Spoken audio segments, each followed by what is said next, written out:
Well, it seems the community might be trusting what the minister's saying, but it also is questioning it because they also have seen in the past how they've been affected, and this has been an ongoing problem. So I want to bring in one of the community, a CPF, to speak to us about this. And I mean, you were quite outspoken when you spoke to the minister, speaking about the crime in the area. First of all, do you trust that they are going to root out this illegal mining once and for all?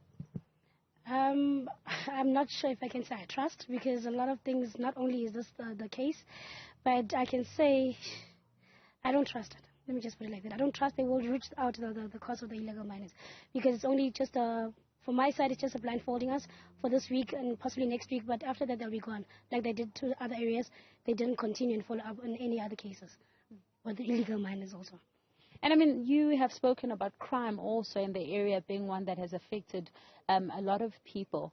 And I want to ask you personally, do you feel that Langlaagte has done very well? And also, do you feel that they can completely fix the Langlaagte problem that is currently taking place that has prevented you and the community from getting the sort of justice that you're looking for? Langlaagte is not really doing well. One, they just actually the excuse is that they're under-resourced.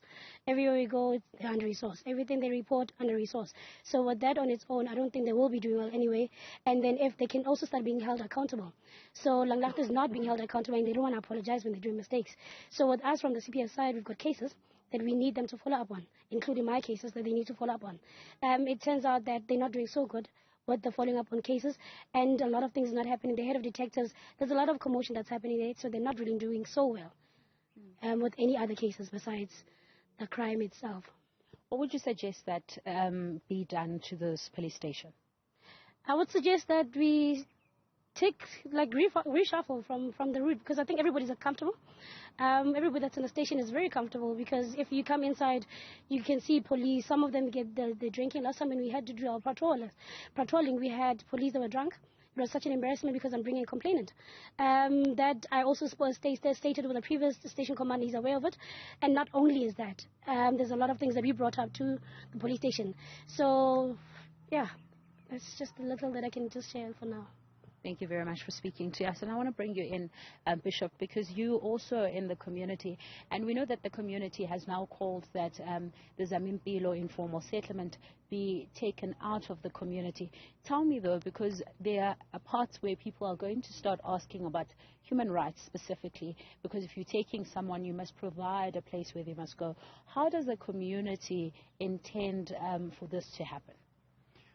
Thank you to News Africa and its viewers.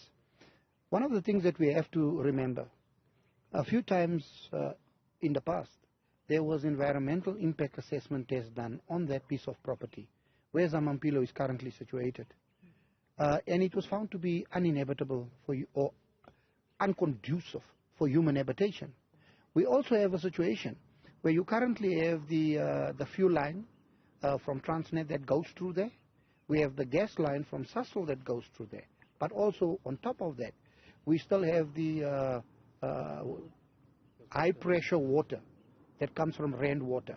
Now, because these guys, the Zama Zamas, are blasting indiscriminately and with no supervision or expertise with the dynamite, they are blasting near those entities.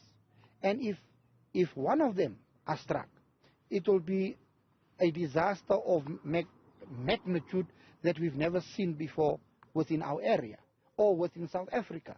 And that is the reason why they have to move.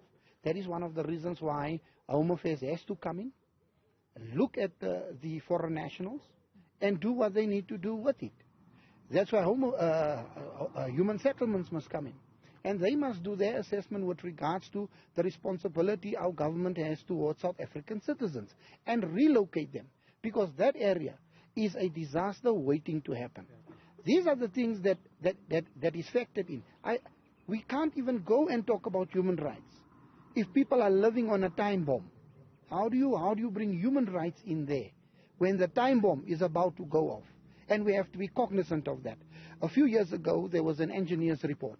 The engineers went and inspected the tunnels. They have found that the crown pillars that holds up these tunnels are in the process of corroding because of the indiscriminate dynamite blasting that's taking place. If those crown pillars go, the whole area goes. And these are the dangers that is in for Zamampilo and the broader community. And that is why Zamampilo as a whole has to go. And I mean, the minister now saying that they are going to be meeting the president. Do you trust that there are going to be solutions that are going to help your community? I believe so. I am hopeful. Let me put it that way. I don't want to be pessimistic, but hopeful, optimistic, that our memorandum that we have handed over, which deals with all these issues, will be handed to the president tomorrow morning, and that if that is on the table, all the relevant departments will be present. And a strategy has to come from there, because we can't just have a strategy for Riverlea.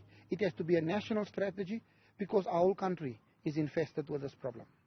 And I want to bring you in, so I know that I want you to tell me today, you're going to go to sleep. The minister has said, sleep peacefully. You are guarded, you are safe. Do you feel safe? Absolutely not. Because you still have a rogue element out there that can let a dynamite off while I'm sleeping. What Bishop has omitted to say, there was a report of one of the very, very first incidences within Riverlea Extension 2, commonly known as Horseshoe, where somebody really dug literally under someone's house. And the person heard the knocking and literally knocked back to indicate, listen, there's people here. You've come into our house. That's how bad it is. You spoke about human rights. Bishop touched on it, but I'll tell you something to this effect. We have an element of the illegality of those people living there. There is a component of South Africans living with them, but then there is a whole lot of, probably a 70% undocumented illegal foreigners living there. So before we even can go to human rights issue, let's go to the crime issue of being in the country illegally. And then there are legislation that police has to enforce to collect these illegal and undocumented migrants and deport them. If they don't have legal recourse within this country, they need to be deported. Their papers are not legal, therefore we can't even speak about human rights. They're really making life for residents within Riverlea and surrounding areas unbearable, to the point where our people now are virtually now going to the point and say, if we can't get government to help, we'll help ourselves. But we don't want that.